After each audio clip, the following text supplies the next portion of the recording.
Welcome to Audiobook Summary Channel, your guide to unlocking the wisdom within the world's most transformative books.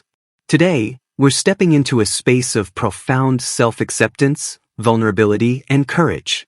We're exploring Dr. Brené Brown's truly life-changing book, The Gifts of Imperfection. Let go of who you think you're supposed to be and embrace who you are. In a world constantly pushing us toward perfection, this book offers a radical, liberating truth. Our imperfections aren't weaknesses to be hidden, but pathways to wholehearted living. If you've ever felt like you're not enough, or that you need to be someone you're not to be loved or accepted, then this summary is for you. Get ready to embrace your perfectly imperfect self. Dr. Brené Brown, a research professor at the University of Houston, has spent over 2 decades studying courage, vulnerability, shame, and empathy.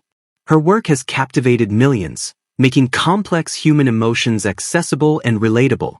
The Gifts of Imperfection stands as a cornerstone of her philosophy, introducing us to the concept of wholehearted living. This isn't about achieving a state of flawlessness. It's about engaging with our lives from a place of worthiness, regardless of our perceived imperfections. Brown begins by challenging the deeply ingrained cultural myth of perfectionism. We often believe that if we just look perfect, live perfect lives, and raise perfect children, we can avoid judgment, criticism, and shame. But Brown argues that perfectionism is not the path to acceptance. It is, in fact, a shield, a 20-ton shield that we carry, thinking it will protect us, when in reality, it keeps us isolated and prevents us from true connection. It's a self-destructive belief that says, if I look perfect, live perfect, and act perfect, I can avoid the pain of being blamed, judged, or ridiculed. The book's central premise is that worthiness is not something we earn. It is something we are born with. Many of us operate from a place of never enough. Not smart enough, not pretty enough, not successful enough, not thin enough. This feeling of scarcity drives us to pretend, to hide, and to strive for an impossible ideal. Brown introduces the concept of daring greatly, a phrase inspired by Theodore Roosevelt, which means showing up and being seen, even when there's no guarantee of success, even when we risk failure or criticism. It's about courage over comfort and vulnerability over perfection. The Gifts of Imperfection is structured around 10 guideposts for wholehearted living. These aren't steps to perfection, but rather practices to cultivate worthiness and embrace our authentic selves. Guidepost 1.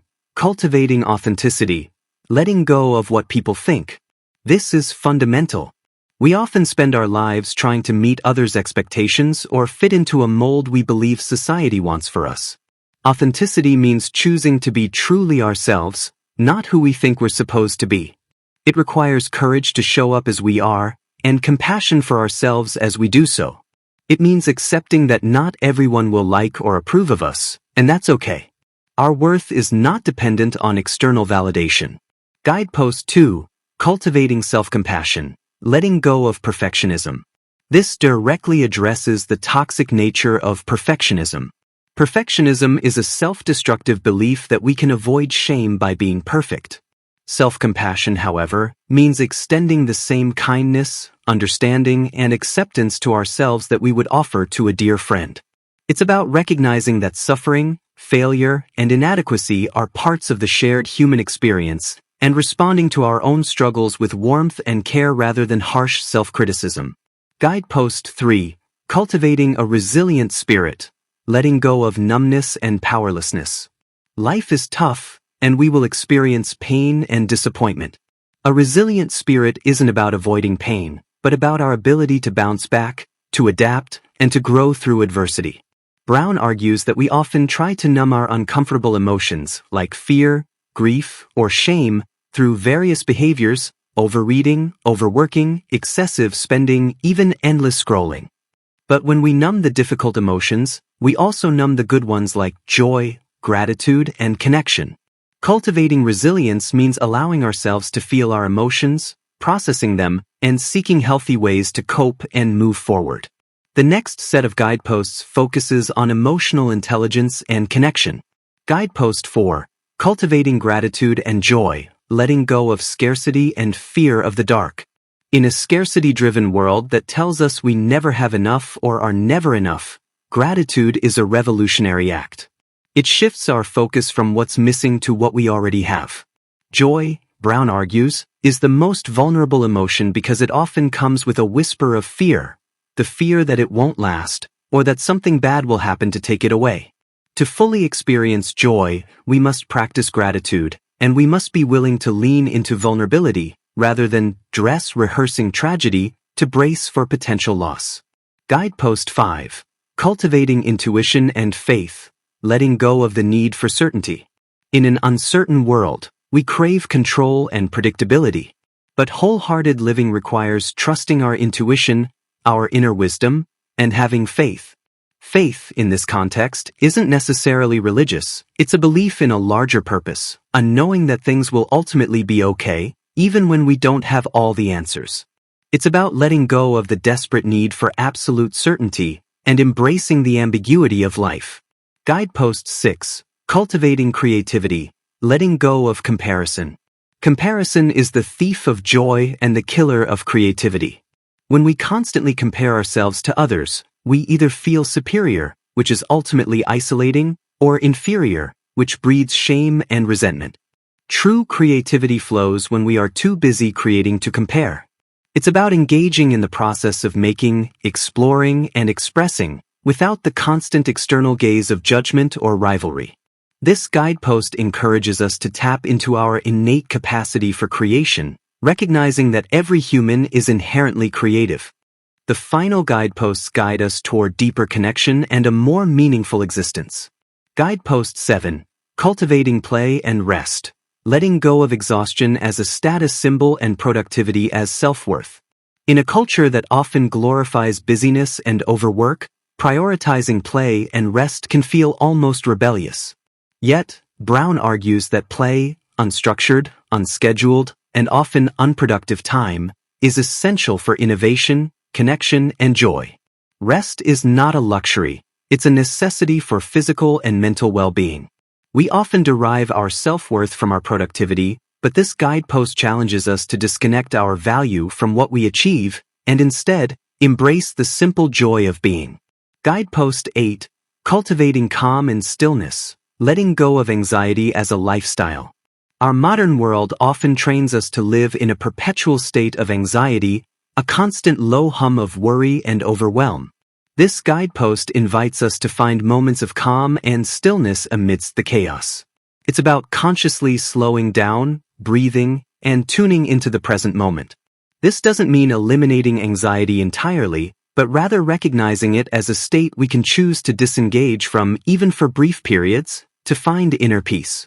Guidepost 9.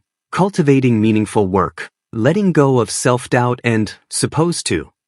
Many of us feel pressure to pursue work that looks good on paper or that aligns with external expectations, rather than what truly aligns with our values and passions. Meaningful work, Brown suggests, is about connecting our talents and gifts to the needs of the world. It's about letting go of the doubt that tells us we're not good enough, and discarding the shoulds and supposed tos that dictate our choices. It's about finding purpose and joy in what we do, regardless of its perceived status. Guidepost 10. Cultivating laughter, song, and dance, letting go of being cool and always in control. This final guidepost is about embracing joy, spontaneity, and vulnerability in its most expressive forms. We often censor ourselves for fear of looking silly, uncool, or losing control. But genuine laughter, spontaneous song, and uninhibited dance are expressions of our authentic joy and our connection to life. This means shedding the armor of coolness and allowing ourselves to be fully present in moments of delight, even if it feels vulnerable. The Gifts of Imperfection is more than a book, it's an invitation to a different way of living. It challenges the deeply ingrained myths that keep us small, isolated, and feeling not enough. Brown's research-backed insights provide a powerful antidote to shame, a roadmap for cultivating courage, compassion, and connection.